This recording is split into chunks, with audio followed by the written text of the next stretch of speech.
Salut à tous, on se retrouve aujourd'hui pour une vidéo exceptionnelle, une vidéo unboxing. J'ai avec moi la Puberty Box. Dans cette boîte se trouvent, écoutez bien, toutes les transformations du corps qui vont avoir lieu à la puberté, chez le garçon, chez la fille, chez le garçon et chez la fille. Et on va étudier tout ça. Alors, la Puberty Box, c'est comme la puberté, hein. Une fois que tu l'as ouverte, tu peux plus la fermer. C'est pire qu'une boîte de Pandore. Il y a plein de trucs, parfois sympas, parfois, franchement, on aimerait bien s'en passer.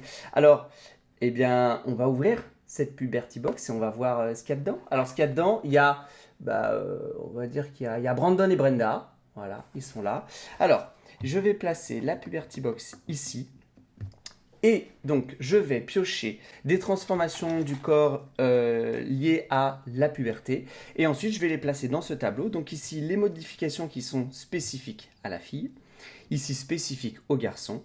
Et là, les modifications qui sont communes chez la fille et chez le garçon. Alors, avant de tirer la première transformation, petit rappel, la puberté, c'est la période de la vie pendant laquelle un corps d'enfant se transforme pour devenir un corps d'adulte. C'est-à-dire d'un point de vue biologique, un corps qui est capable de se reproduire. Allez, on pioche la première transformation, l'élargissement des hanches.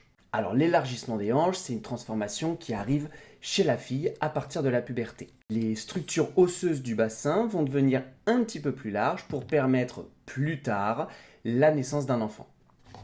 Ensuite, la mue de la voix plus.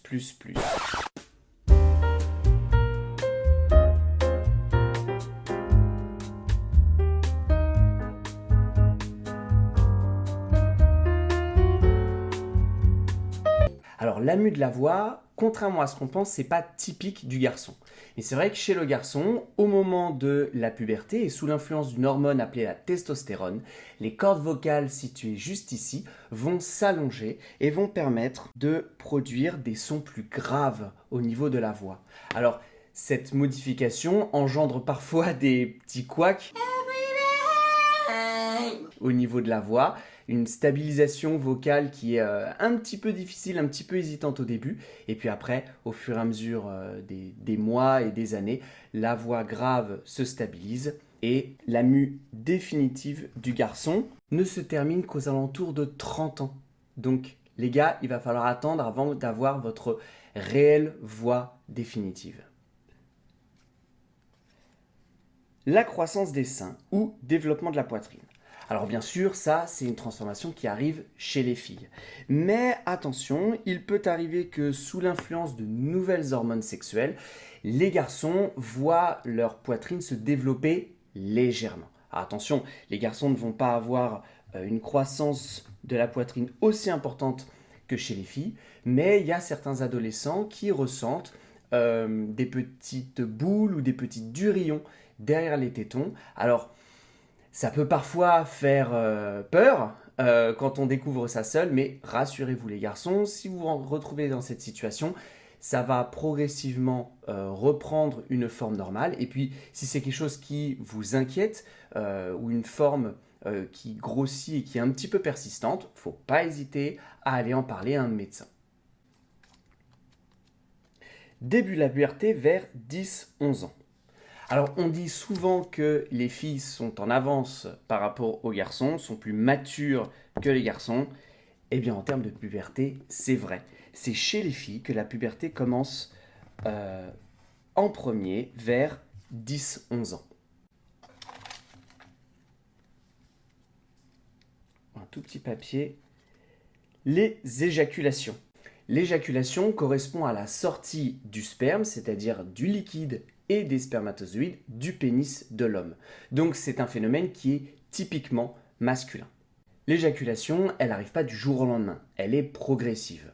Au début, ce qui sort du pénis, c'est un liquide transparent qu'on appelle le liquide séminal. Et progressivement, au cours des mois et des années, ce liquide va être en plus grande quantité et va devenir de plus en plus blanc puisqu'il va contenir de plus en plus de spermatozoïdes.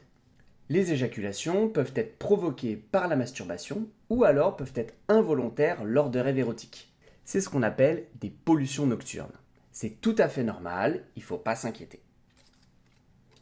Augmentation de la taille du pénis. Alors là aussi, on est bien sûr sur une transformation typiquement masculine, mais les gars, rêvez pas, la nature ne nous a pas tous gâtés de la même manière, et certains vont se retrouver avec un pénis plus gros que les autres, d'autres plus petits que les autres. Sachez que la moyenne mondiale de la taille du pénis à l'âge adulte en érection est d'environ 13 cm. Donc, si vous êtes en cours d'adolescence et que vous vous rendez compte qu'en érection, votre pénis ne fait pas 13 cm, eh bien, de toute façon, c'est normal, vous êtes en train de grandir, votre pénis est en train de se développer. Il faudra vérifier tout ça une fois l'âge adulte. Et après, vous le savez, c'est pas la taille qui compte, mais c'est la façon de s'en servir. Début de la puberté vers 11-12 ans. Alors voilà, je vous l'avais dit, les garçons sont un petit peu plus tardifs en termes de puberté. Elle arrive légèrement plus tard que chez la fille. Et elle se termine aussi un petit peu plus tard que chez la fille. La coloration des bourses.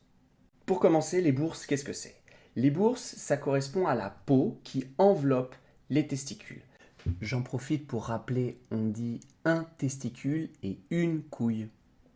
Le terme scientifique pour cette peau, c'est le scrotum. Et il se trouve qu'arrivé le moment de la puberté, cette peau qui voit pas souvent la lumière du jour et la lumière du soleil va un petit peu se foncer, un petit peu comme si elle bronzait. Mais elle bronze pas vraiment, t'as compris.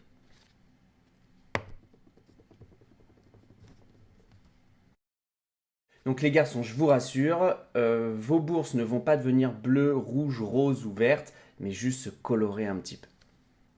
Encore une toute petite chose, la mue de la voix. Donc je l'ai un petit peu sous-entendu tout à l'heure, il n'y a pas que les garçons qui subissent la mue de la voix.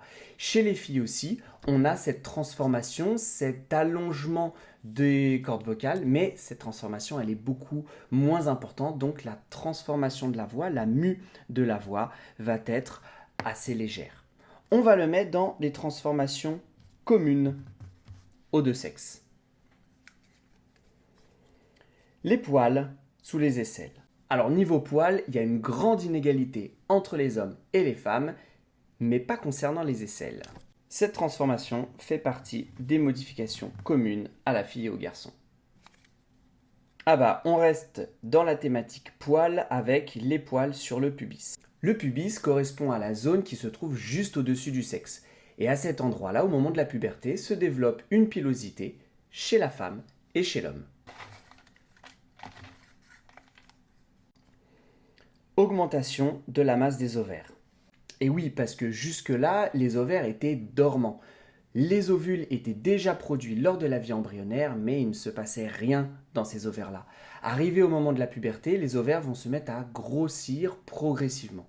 Ils vont en moyenne passer de 5 à 7 grammes au cours de la puberté. Et par la même occasion, se mettre à fonctionner, c'est-à-dire libérer des ovules au moment de l'ovulation environ tous les 28 jours, et surtout libérer les hormones sexuelles, œstrogènes et progestérone.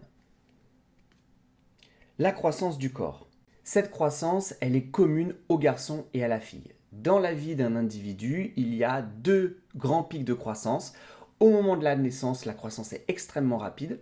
Elle va se poursuivre tout au long de l'enfance et de nouveau un pic de croissance va se faire au moment de la puberté. Là-dessus aussi, on n'est pas tous égaux. Et notre taille définitive va être déterminée déjà par la taille de nos parents, mais aussi par notre mode de vie. L'alimentation ou alors la pratique de certains sports sont des facteurs qui vont venir influencer la taille finale adulte.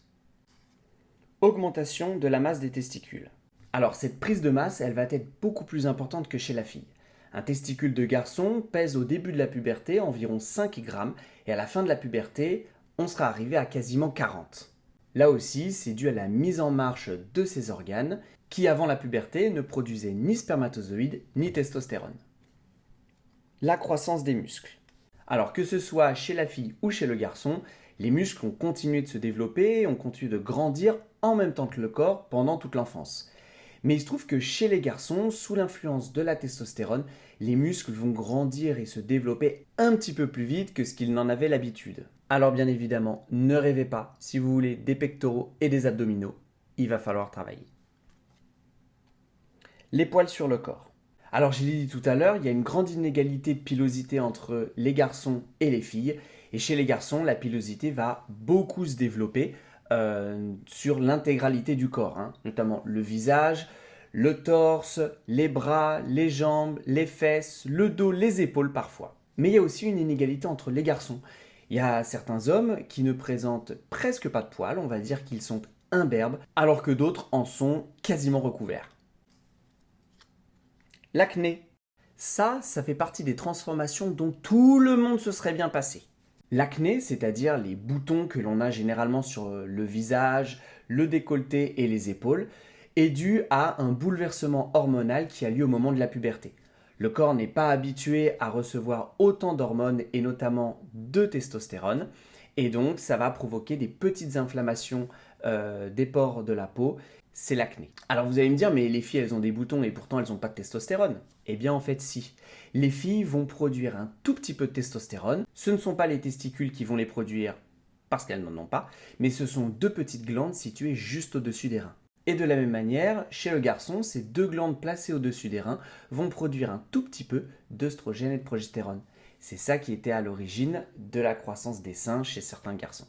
Mais nous vivons dans une époque formidable où les traitements contre l'acné sont maintenant très efficaces. Il faut juste faire attention de prendre ces traitements assez tôt pour éviter d'avoir des cicatrices sur le visage qui, elles, sont plus difficiles à traiter. Mais il existe certaines techniques laser qui permettent de les effacer. Bref, c'est bientôt fini, il n'en reste plus qu'un. Les règles. Les règles sont un phénomène qui n'a lieu que chez la fille et à partir de la puberté seulement.